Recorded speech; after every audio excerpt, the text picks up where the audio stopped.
Hello students, in this video we are going to discuss direct and inverse proportion. So let's start with direct proportion. We say that two entities are directly proportional to each other if they show same behavior. With increase in one, the other also increases, and with the decrease in first entity, other also decreases. For example, here we have some examples. So what you can say about distance covered and petrol consumed. So obviously if distance covered, number of kilometers increases, number of liters also increases, and if distance covered decreases, the petrol used will also decrease. Secondly, temperature and number of cold drinks sold would be also directly proportional to each other. With the increase in temperature, number of cold drinks sold increases, and in the decrease in temperature, number of cold drinks sold decreases.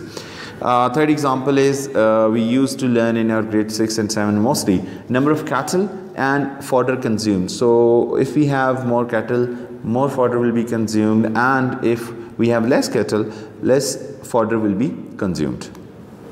So when we say y is directly proportional to x, what do we mean by this? That y and x behave likewise. Okay, what do we mean by this? It means that with the increase in y, with increase value of with increase in value of y, value of x also increases, or decrease in the value of y, value of x also decreases. That means both x and y behave in the same manner. Then we say that y is directly proportional to x. Okay, mathematically when we write y is directly proportional to x, we will be expressing it as y is directly proportional to x. Now what do we mean by this? Y is directly proportional to x. Now this is proportionality sign. This sign is, we call this is equal to proportionality sign. Proportionality sign it is. Okay. Now when we remove this proportionality sign, we put equal and constant of proportionality. So y is equal to kx, we would be expressing it, and k is equal to constant of proportionality, right? Proportionality. So y is directly proportional to x. Whenever in question they will ask you that y is directly proportional to x, you will be expressing it as y is directly proportional to x. We express it in this way, and then y is equal to k times x. Got it? So y is directly proportional to x is done in this way. And when we can say both the entities are directly proportional to each other, we would say that with the increase in first entity, other also increases, and with the decrease in other quantity, second also decreases, means both are showing same kind of behavior. We say that y is directly proportional to x, and we express it as y is proportional to x.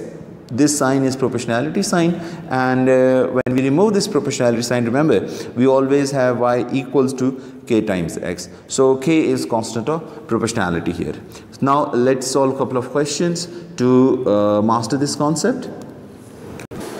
So guys, here is the question. It says that the resistance R of an object being towed through the water varies directly as the square of speed v. Okay, so first of all we need to identify which two sides are proportional. So the resistance R is directly proportional to square of the v. So we would put v square, okay, because they have given us here in the bold letters that it varies as directly as square of the speed v. So R is proportional to v square, and we have, what will be my first step? My first step is always going to be R is equal to k v square. First of all, we are going to remove this proportionality sign, and we are going to put constant of proportionality, right? Okay, now after this step, your next target will be find value of k, find value of constant k, and for this purpose they usually give two values for variables that are proportional to each other. So it is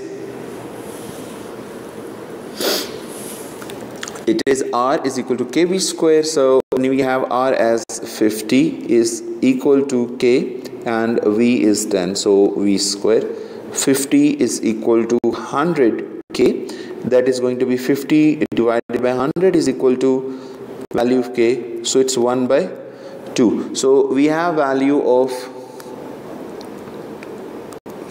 just a minute, we have value of K as 1 divided by 2. So value of K is equal to 1 by 2. Once you know the value of K, you're going to put it back here in this first equation. So R is equal to 1 by 2 V square. So this is relationship or an equation relating R and V. Okay, what it is?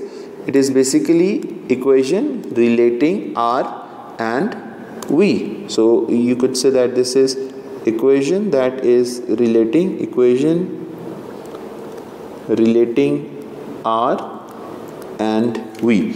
So usually if it is for 3 marks, you get 2 marks till this point, finding value of K and establishing an equation.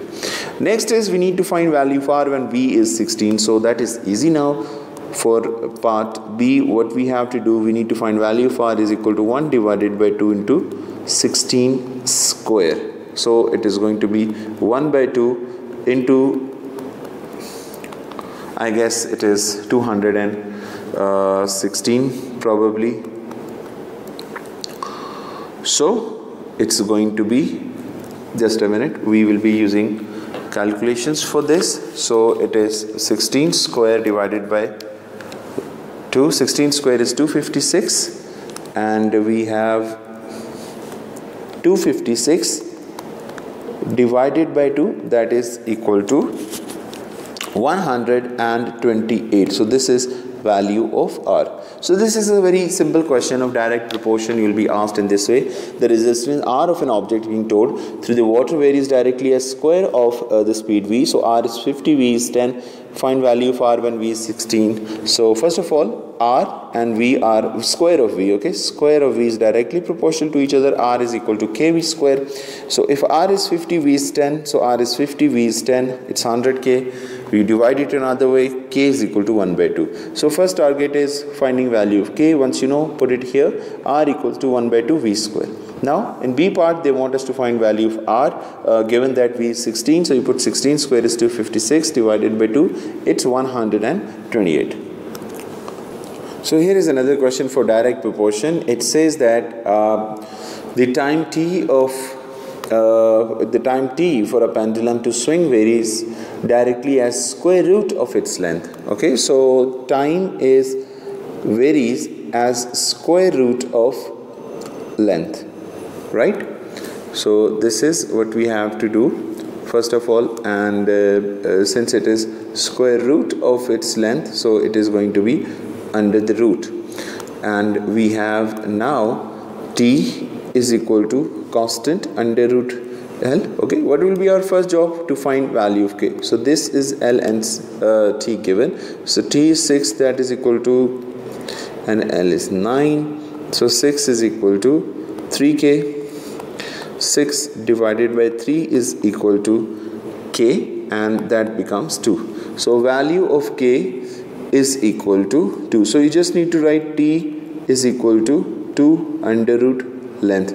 This is what is required initially here, because they want us to find a formula for T in terms of L. So T is proportional to, T is equal to 2 times under root L. Okay. And second part of the question states, find T when L is 2.25. So we have to substitute T is equal to 2 under root 2.25, and this is going to be T is equal to 2 into square root of 2.25.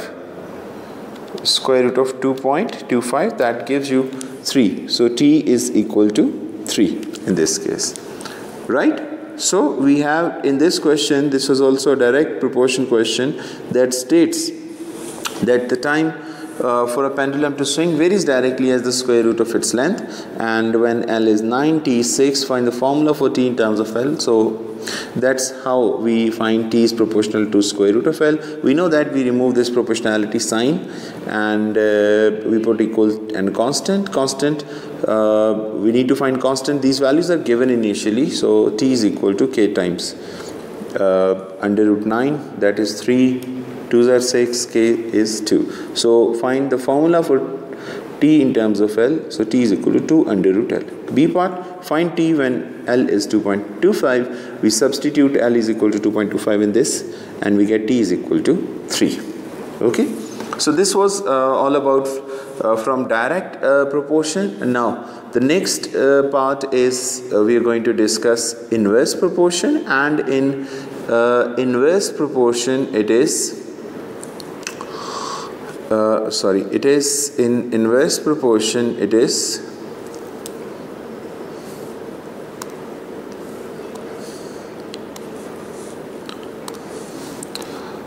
now let's discuss inverse proportion. Inverse proportion. Okay, so in inverse proportion we have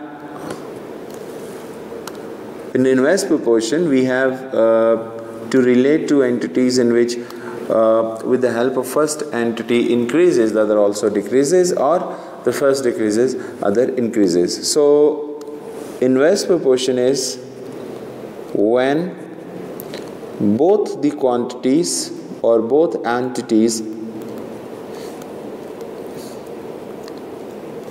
behave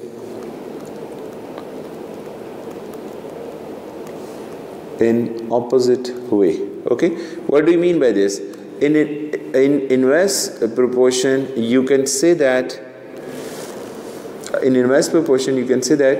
it is. Examples are number of workers and number of days. Number of workers doing a job and number of days. If we have more number of workers, they will do the job in less days, and if we have less number of workers, they will take more time to do the same job. So if one entity increases, other decreases, or first decreases, other increases. Okay. Similarly, the second case is speed and time. If you increase speed, you can reduce time, or if you reduce speed, you can increase time. Okay, now how are we going to solve such questions? It's exactly the same what we did for direct proportion. So when we say y is inversely proportional to x, y is inversely proportional to x, we write y is inversely proportional to x, and we write y is equal to k divided by x. Okay, now this is used to find out how can we figure it out unknown things in inverse proportional questions, right? So let's do some questions for inverse proportion. So guys, here is the question. The wavelength W of a radio signal is inversely proportional to its frequency. So we would say W is inversely proportional to frequency, and we write W is equal to K divided by F. We know that when we remove this proportionality sign, we put K, we put equal and K. Okay. Now, in order to find value of K, we need to find, we have given values of F and W. So W is 1500 is equal to K divided by frequency is 200. You cross multiply it, value of K will become equals to, value of K is equal to 1500 into 200, so that is equal to 300,000. So this is value of K. They want us to find equation, so W is equal to 300,000 divided by F, right? This is equation relating W and F. And in part B, find the value of F and W is 600. So we have W is equal to 300,000 divided by F. So W is 600 is equal to 300,000 divided by f, you cross multiply it. So f is equal to 300,000 divided by 600. So that is equal to 5,000, right? This is equal to 5,000. So value of f in this case is 5,000. Now let's solve another question. Oh, sorry, in this case it is not 5,000, it's 500. So 300,000 divided by 600, it's equal to 500. Okay. Here is another question that we will be doing for inverse proportion. So have a look. It says the force between two magnets varies inversely as square of the distance. So we say that it's force that varies inversely as square of the distance. So F is equal to K divided by D square, right? And it's given that when F is 150, D is 2, so F is 150, that is equal to 1 divided by 4. We take square of 2, so 150 into 4 is equal to K. So first of all, it's 150, 4s are, so value of K is 600. So F is equal to 600 divided by D square. Done. Now in part B, they want us to calculate value of F if D is 4. So F is equal to 600 divided by 4 square.